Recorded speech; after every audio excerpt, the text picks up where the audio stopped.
Hey guys, welcome to the What I Love About Men podcast. My name is Steph, and as a men's coach, I'm on a mission to help men prioritize themselves, take ownership over their challenges, set boundaries in their relationships, and much more, all while adding a female touch and perspective. I hope this podcast helps you. We need you men, and as a woman, I'm rooting for you. Enjoy. Hey guys, welcome back to another episode. Today we're going to talk about foreplay, the do's and don'ts, just a couple do's and don'ts. I came across this article in Maxim around foreplay, do's and don'ts, because this is what I do on a daily basis. I just randomly type into my Google search, sex problems, men problems. What are men looking for? What do men want?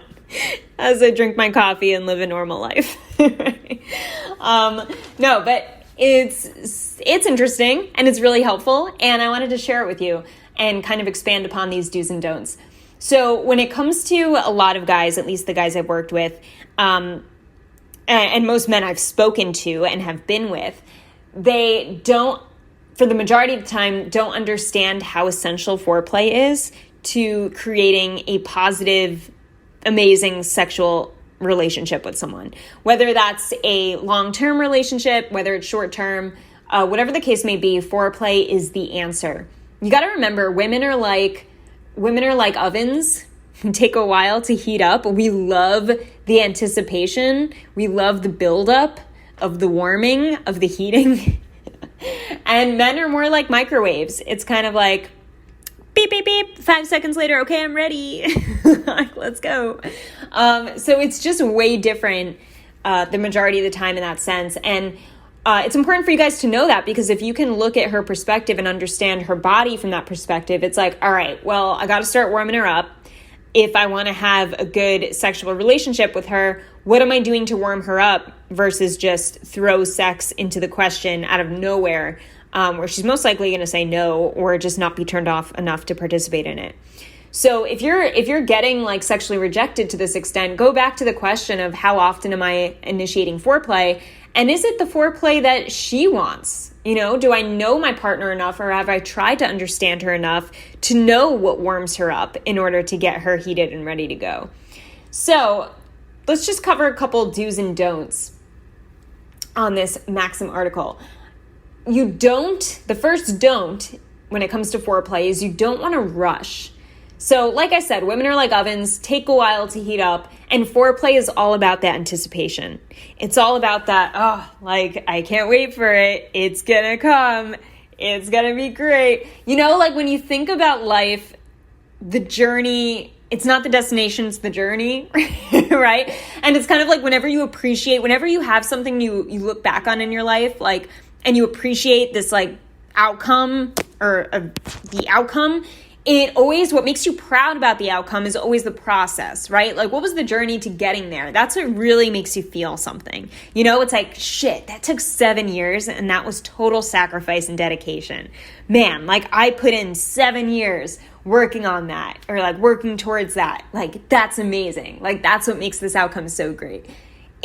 So I'm trying to like get your business mindset. If most of you guys are running your businesses, or you have more of that type of mindset where it makes sense, and relate that to sex for a woman, where it's like most of the excitement and the pleasure is in that foreplay. It's in that journey to getting to the sexual experience. So if she's not getting any of that, and that is like the majority of the sexual experience for her, she's not going to be thrilled being like thrown on this, hey, do you want to have sex right now? Like, no. Where's the journey? Like, that's the end result is not how I see sex or how I find sex pleasurable. It's that journey to getting there.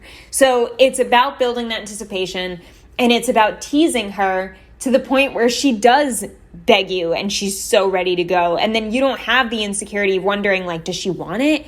And I feel like this is why so many guys question whether or not their wives, girlfriends, whether they want sex or not with them, and they're afraid to ask, and they're afraid to get rejected because they're unsure if she's warmed up. If you're unsure as to whether she's warmed up, I would ask yourself, like, what have I been doing to warm her up? You know? So don't rush. Foreplay is about the anticipation. It's anticipation in terms of teasing her physically. It's the anticipation of teasing her verbally, with flirting, with small touches, saying certain things, maybe like making more like dirty jokes and looking her up and down when you say it, buying her flowers, also more the romantic style of anticipation. Telling her you're going to take her out to her favorite restaurant at the end of the week, or even that you're just going to like take her for ice cream and have like an interesting conversation, but you're not going to tell her what it's about until Friday. Doing little things like that too is more the emotional side of foreplay, right? It's not so sexual, it's not so physical, but it's still foreplay because you're building this anticipation that leads to her wanting you romantically and therefore sexually, right? Or eventually sexually. So take your time, gauge her reactions, and once you are clear that you're doing the right foreplay, the kind that she likes, you're going to be rejected a lot more when it comes to sex itself, right? So don't rush the foreplay and do it and gauge her reactions so that you learn what her process is. All right, let's go to the do. So you do want to mix it up, all right? Like you want to learn her body and you want to learn a few ways that she gets warmed up, but don't do the same thing every single time. Don't be like, oh, let's go to your favorite restaurant this week and you think that's going to get you sex like every single time. So you want to mix it up and keep it spicy, right? Like that's what makes a partnership sexy is like the novelty, the newness. What is new? When your partner puts on a wig and all of a sudden you're super turned on and you're like, oh shit, like you look so fucking hot in that wig. Like all she did was put on a wig, but because there's novelty, because there's something new to her, she becomes more sexually appealing to you because it's different, it's spicy. You're spicing it up, you're changing it up. So it's the same thing, when it comes to foreplay with her. Mix up the foreplay, like mix it up, do different things. If she likes, having her hair pulled on, then that can be like the physical one. When you go to make out with her, like grab her hair a tiny bit and like give it a tiny little pull or whatever, like just to start warming her up for the sexual experience. Maybe, the next time you're warming her up, couple weeks later or whatnot, next week, you can do something that's more like smacking her butt when you walk by if you guys are at that level. Maybe you're not at that level and you're just saying certain compliments that she really enjoys to hear, and that's your thing. So mix it up. And going back to another don't assume. Don't assume. We know that, women know you know what you're doing, but it's always a good idea to ask what she really wants. So don't assume that she wants a certain thing every time, and you just assume like, oh, like she's always liked her hair pulled, or like she's always blah blah blah. She's always, or she liked this before, so of course she'll like it again. Like always having like that language where you're communicating back and forth with like with gauging her reaction. Like I said, like maybe she did always like her hair pulled, but then you notice like she doesn't give you the same reaction when you do it in showing that she likes it. So it's like, all right, maybe she doesn't like it. And then you ask her like, do you not like that anymore? You're not into that anymore? And like you always liked your hair pulled. You don't like that anymore? You could do it in like a flirty way, and then she'll let you know like, no, I'm not really into that anymore. I actually like this more. So it's having that open communication so that you're not just constantly assuming what she likes, and you're actually paying attention to what she likes and needs from you. Just as she should do the same for you, So what I find a lot of guys do in coaching is when I speak to guys is they will tell me, oh yeah, she definitely likes this. Like she's totally into this. I'm like, oh really? Like, how do you know? Like she has been for 10 years. Are you sure about that? Yeah, she told me. When did she tell you? When was the last time she told you she liked that? It was a while ago, but like, she seems to go along with it. All right, when was the last time you asked her though about like, specifically if she likes it? I don't know, probably 10 years ago. So like, This lack of communication and assumption is an easy trap to fall into because you want to play it safe. You don't want to get rejected. So it's much easier for you to assume, hey, this worked 10 years ago. Hey, she loved this restaurant once. She'll love it again every time for the next 12 years of her life. No, don't fall into the assumption trap just because you're fearing getting rejected. Be open to communication. Don't be afraid for her to be like, I don't like that anymore. Then you just gauge the reaction and say, okay, what do you like? Or, oh, interesting. Okay, do you like this? Okay, cool. Because as long as you're still having that verbal interaction, then and you realize there's nothing scary about understanding why she doesn't like something or why she's into something else, and that doesn't make you a terrible guy, and it doesn't mean you're less of a turn on or less sexy. It just means she's changed and you're communicating around the change. That's all it is. So you don't want to assume. And then going into another do is get to the dirty talk in verbalization.